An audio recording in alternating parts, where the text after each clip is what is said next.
So అన్ని ప్రశ్నలకు ఒకటే సమాధానం మా గురూజీ దగ్గర ఉంటుంది కదా. సో గురూజీ, ఈరోజు నేను మీ దగ్గరికి చాలా ప్రశ్నలు తీసుకొని వచ్చాను. ఎందుకంటే ఫుల్ కన్ఫ్యూజన్ స్టేట్లో ఉన్నాను నేను. లాస్ట్ టైం మీరు చెప్పారు బాగా ప్రాక్టీస్ చేస్తే వస్తుంది, చదువు పెద్ద కష్టం కాదన్నారు. అసలు నాకు వచ్చిన ఫస్ట్ డౌట్ ఏంటంటే, అసలు ఏంటి చదువు అంటే ఏంటి? What is education?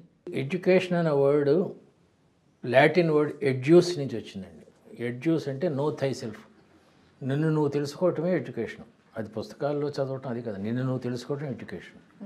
ఉదాహరణకి మనం గత ఎపిసోడ్లోనూ అంతకుముందు డిస్కస్ చేసాను. ఒకడున్నాడు, ఫ్రెండ్స్తో తిరుగుతున్నాడు, మోటార్ సైకిల్ ఫాస్ట్గా నడుపుతున్నాడు, బాగా తాగుతున్నాడు, ప్యాక్ ఆడుతున్నాడు, అన్నీ చేస్తున్నాడు అనుకోండి. వాడికి ఎడ్యుకేషన్ లేదనమాట. ఎందుకంటే ఫ్యూచర్ గురించి అసలు ఆలోచించడం లేదు. ఎడ్యుకేషన్ అంటే నేను ఇంతకన్నా బాగా బతకటం ఎలాగో తెలుసుకోవటమే ఎడ్యూస్, నో థై సెల్ఫ్, దాన్ని ఎడ్యుకేషన్ అంటారు. సో మన సిస్టంలో మనకి ఇప్పుడున్న ఎడ్యుకేషన్ సిస్టంలో అది నేర్పరండి.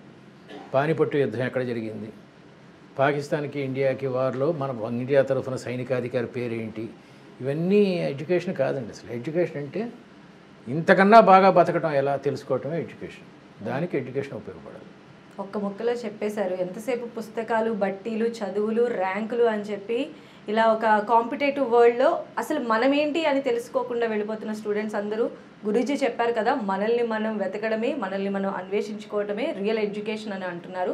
సో గురూజీ, అసలు ఏంటి డెవలప్మెంట్ ఎలా చేసుకోవాలి ఎడ్యుకేషన్కి సంబంధించి? అంటే మనల్ని మనం తెలుసుకుంటూ సొసైటీలో మన భాగం ఎలా అవ్వాలి, డెవలప్మెంట్ అనేది ఎట్లా ఉండాలంటారు? సొసైటీలో మన భాగం ఎలా ఉండాలి అవన్నీ అంత పెద్ద పెద్ద మాట్లాడద్దు, కానీ మనం ఎలా బాగుపడాలి. సొసైటీ లాగే ఉంటుందండి. కొన్ని వందల సంవత్సరాల నుంచి సొసైటీ అలాగే ఉంది. క్యాపిటలిస్ట్ ఎకానమీ, తర్వాత కమ్యూనిజము, తర్వాత సోషలిజం. ఇది కాదు మన పాయింట్. మన పాయింట్ మనిషి ఎలా బాగుపడాలి, అదే కదా మీరు. How to develop this. First what is your goal, ముందు తెలుసుకో. చాలామంది పిల్లలు నువ్వేమవుతావు అంటే ఐఏఎస్ అవుతాను, డాక్టర్ అవుతాను, ఇలా మాట్లాడుతుంటారు. అది వాళ్ళకి డిజైరా, టార్గెటా? డిజైర్ అంటే కోరిక అండి, టార్గెట్ అంటే గమ్యం అండి. వీళ్ళు చెప్తున్నవన్నీ కోరికలు, గమ్యాలు కావు.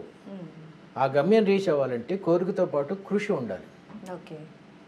ఎప్పుడైతే నీ కోరిక చుట్టూ వేరే కోరికలు ఉన్నాయో, లైక్ సినిమాలు, చాటింగ్, ఇవన్నీ, నీ గమ్యం నువ్వు మిస్ అవుతావు.